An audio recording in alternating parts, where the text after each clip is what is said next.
G'day. Have you been thinking about getting the ZWO AM5 mount along with the ZWO TE40 carbon fibre tripod legs so you can get out there and get yourself some shots of that amazing night sky? But in the process, you've been asking yourself, do you need the PE200 pier extension?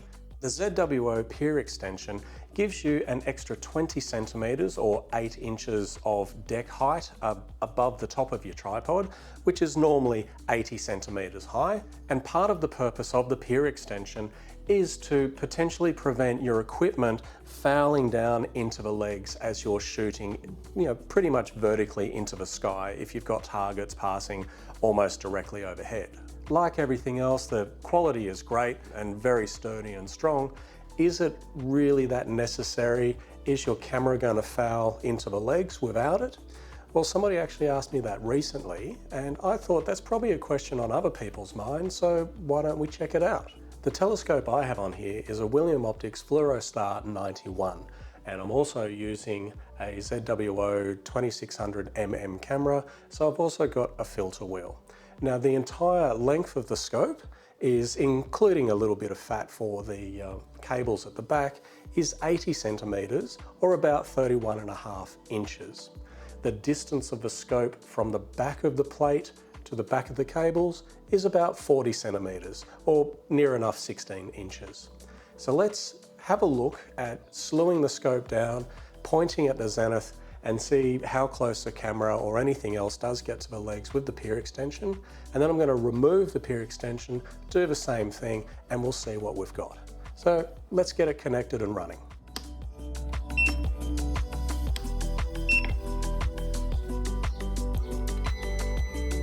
So I've connected to the AM5 just via the wireless hand controller and using the ASI Mount app on my iPhone. Let's just get it over on the side to begin with.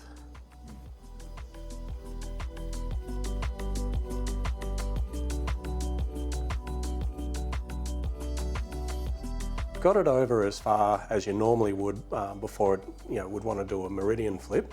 So now I'm just going to get it pointing straight up.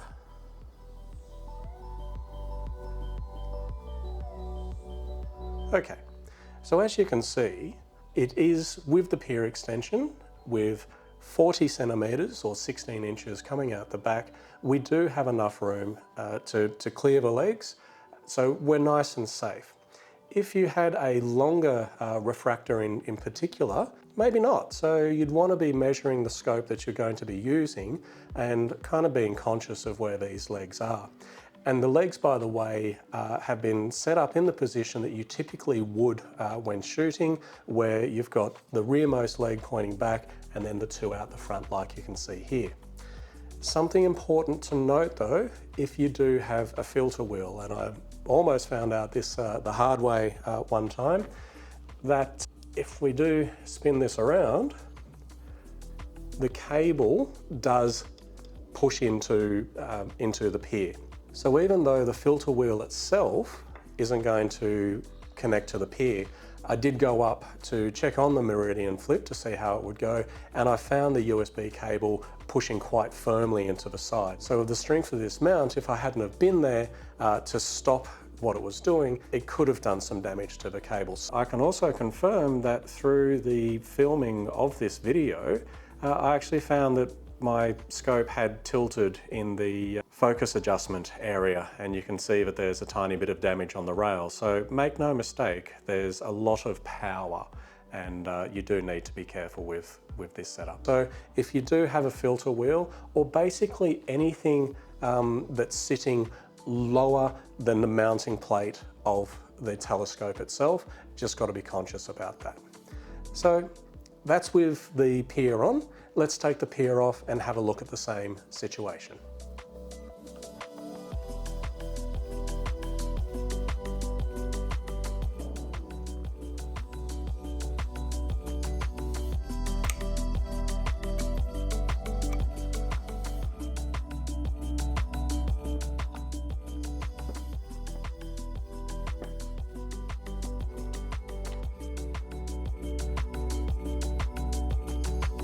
All right, so we're reconnected. Sans pier extension, so we've lost that 20 centimetre extra bit of height that the P200 gives us. Let's slew it around now and see where we end up.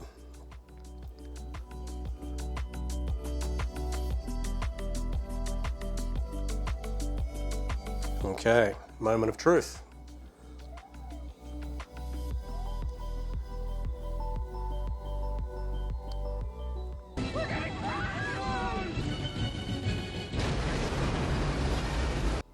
So with this telescope and potentially anything extending that 40 centimetres out the back of the mount, yes, it will run into the leg. So thankfully I stopped it just in time. So even if the camera clears the legs, if you've got a target that is vertical enough and maybe you're slewing back and forth, potentially the camera could slew by, but the cables touch the legs, and with the strength of the AM5 mount, it's not stopping for nothing. At best, you're going to pull the cables out. At worst, it'll push them hard into the camera, ripping it apart, causing some damage. So you just want to check that out to be safe. As well as the filter wheel. Now, this is at even greater risk if you do have a filter wheel and it is pointing in the down position, or basically anything lower than the head of the mount. As you can see here, the camera and cables have easily cleared the legs, but have a look at where the filter wheel is. So this is definitely not ideal and could catch you out if you haven't tested things beforehand.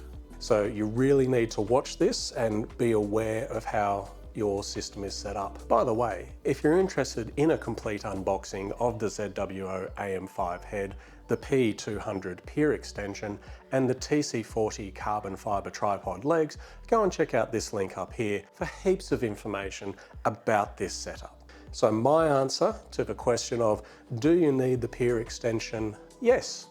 Of course, it's easy enough for me to spend your money. All you care about is money. But in my opinion, if you have a setup similar to mine, then yes, you do need to buy the pier extension so that you don't have potential issues of running into the legs and damaging your gear. So keep that one in mind as you're making your investment. And I'll catch you in the next video. Thanks for watching.